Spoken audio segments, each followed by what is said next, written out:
For today's video, mga be, isang break at tatomboy na naman ang kinilig. Dahil nga ni nakatanggap siya ng regalo. Napakaagang regalo, galing mga be, sa kanyang girlfriend, asawa, galing UAE. Yes po, tama po. Galing po yan sa malayo. Sobrang effort nga nito, mga be. Kaya si Tomboy's TV tuwang-tuwa. Nakatanggap nga siya ng early monthsary gift na perfume, ang YSL na libre, at Joe Malone. Tama ba yung basa ko? Ayun lang kasi nagkaroon si Tomboy's TV ng ganitong klaseng pabango, mga be. Hublot watch, mga be. Tama ba ang mga pagbasa ko? Napakaganda nga ng relo na to. Nagsisimbolo to ng oras na para bang enjoy mo lang ang bawat oras. Dahil may mga bagay na hindi na pwedeng ibalik. Kaya dapat, habang may oras pahalagahan mo yung mga taong andyan para sa'yo, mga be. Ito mga be, share ko lang mga be. Ito yung monthsary gift niya para sa akin. Kahit walang nagtatanong ay sasabihin ko. Yabang si Tomboy's TV, mga be. Huwag nating gawin ng suklian, ng kalukuhan, ang mga effort na ginagawa ng aking asawa para walang tulpo sa dulo. Charot!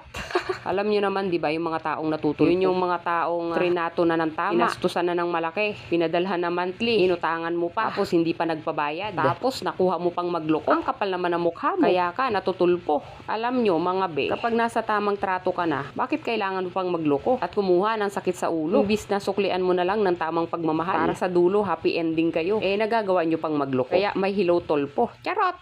At meron din tayong Lenovo Chromebook. Ayun, para nga daw magamit ng aking anak sa eskwelahan. Di ba napakabait talaga ng aking partner? Kaya bakit pa ako magluloko? Nasa tamang tao na ako. Hindi naman kasi nakakapogi ang maraming babae. Thank you, Bambam.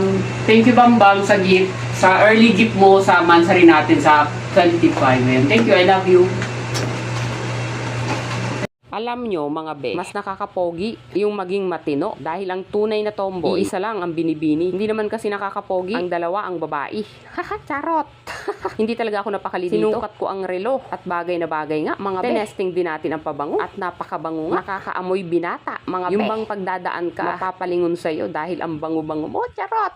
Ang lamig nga niya, mga be. Parang may yelo habang ini-spray ko sa aking braso. Mas nagustuhan ko nga yung isang klase ng pabango na to, mga be. Parang mas trip ko siya. YSL ang sikreto ng mga gwapo. Charot! Ang bango-bango nga talaga, mga be. At ang lamig-lamig sa balat. Alam nyo yung feeling na kapag in-spray mo sa katawan mo, mapapasabi ka na lang ng maglaway ka. Nayang mo ako. Charot!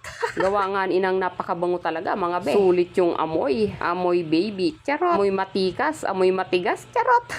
Ulit-ulit na nga tayo dito sa pag-flex, mga be. Oh. Talagang sinasabi niya na gustong-gusto ko to. Parang siya, gustong-gusto ko. Flex ko na nga lang din tong Chrome Lenovo. Ayun, hanggang dito na nga lang ang video ko, mga be. Ayun, teka lang, isang paalaala mula kay Tomboy's TV, mga be. Ang pag-ibig ay wag paglaruan dahil hindi ito laruan. Ayun na nga, ginamit na nga niya sa kanyang assignment, mga be. Ayun, thank you, Bambam. Sobrang na-appreciate ko to. Syempre, nakakagulat din dahil ngayon lang ako nakatanggap ng ganitong regalo. Yung bang galing malayo na isinakay sa eroplano. Charot!